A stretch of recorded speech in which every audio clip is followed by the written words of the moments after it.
Hello, dear students. Today we are going to take an interview from our lovely teacher, Ildys Akhmedova.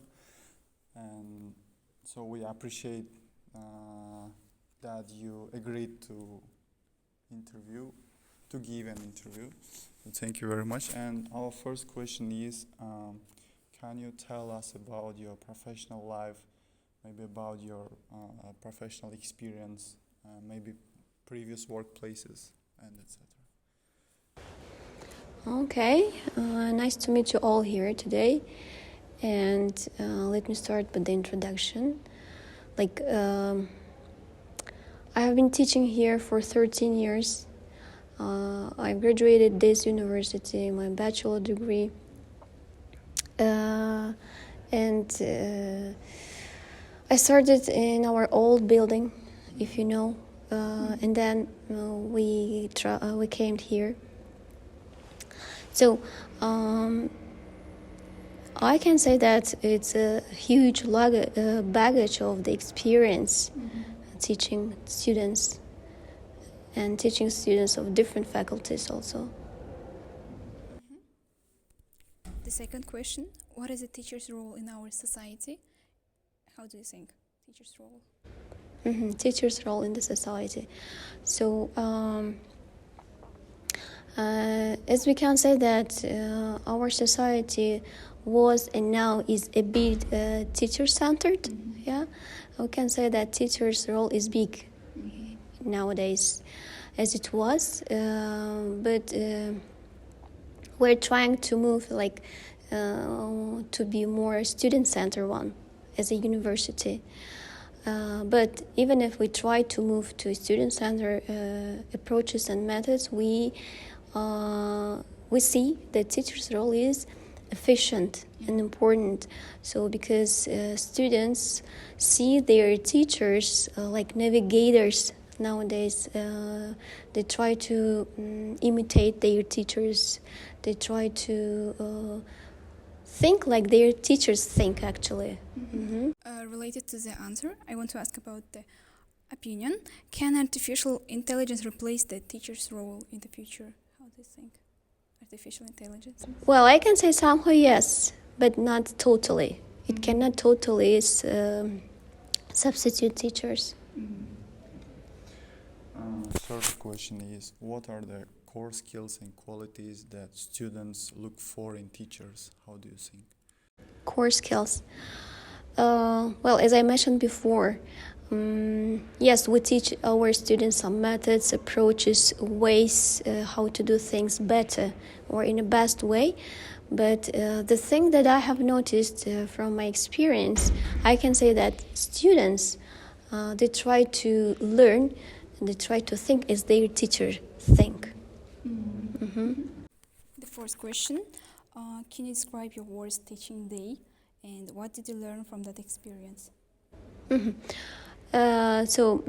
I try to recall any of them, personally I try to prepare for all my lessons, and from my experience I can tell that the worst thing that teachers can do is not to prepare for their lessons. So because students fail everything if you are not experienced, if you are not ready for the lesson.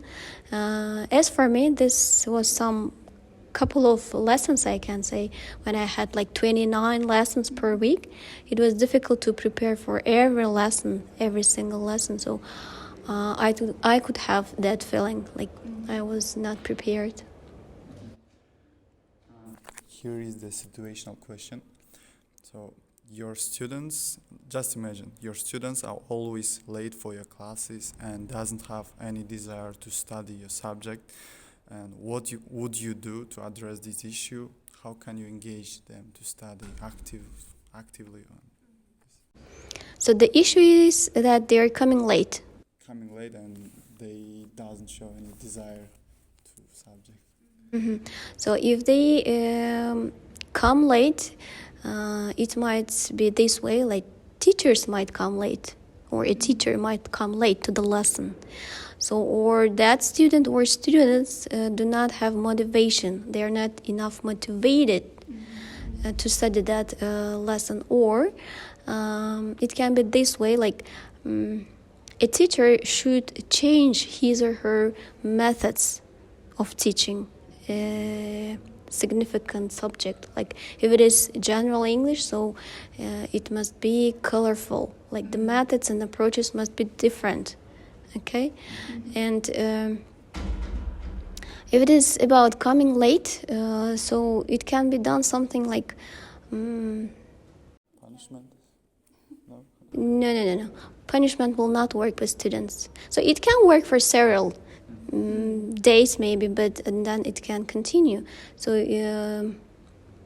I guess there must be some kind of negotiation between the teacher and the student. The next interesting question, how would you approach teaching a class of mixed ability peoples? Students with different abilities. Do you mean multiple intelligence? So it's not a problem, it's not an issue, it's a normal thing that every teacher has got students in their classrooms with different abilities and skills.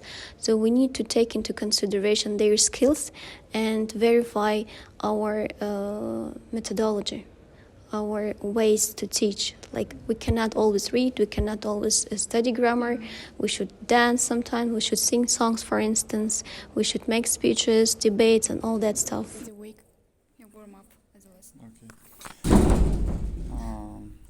So one of the finishing questions, can a student know more than his or her teacher? And as a teacher, how do you feel when students know more about the subject than you, maybe in specific area and in some questions? I guess I have met such kind of situation, not once, but it wasn't like he or she knew something more about the subject than you know. We can tell that their overall knowledge is good quality. They're out of look, like they know much, but maybe they do not much about the subject you teach. That's the reason. The last thing, top 3 recommendation for future teachers. Are you going to be teachers? Yeah, we're gonna be teachers. Okay. If you are going to be teachers, I would advise you these things. Like, you should always learn something new. You shouldn't stop. I mean, in the process of learning, you shouldn't stop. Even if you are a teacher, you might think that I know enough, better or enough, but it's not enough. We should always develop ourselves. You should be knowledgeable. Yeah, sure. Then you should be patient, because all that stuff needs patience. Like if you are planning to be teachers, you are to study masters, you are to study PhD program. So it's not that easy. Okay, you need to be patient actually, and you need to be patient towards students, because each student is different. And the third thing, I would suggest you to be positive. As positive you are, you will have that positive energy from your students. So thank you very much. I appreciate your time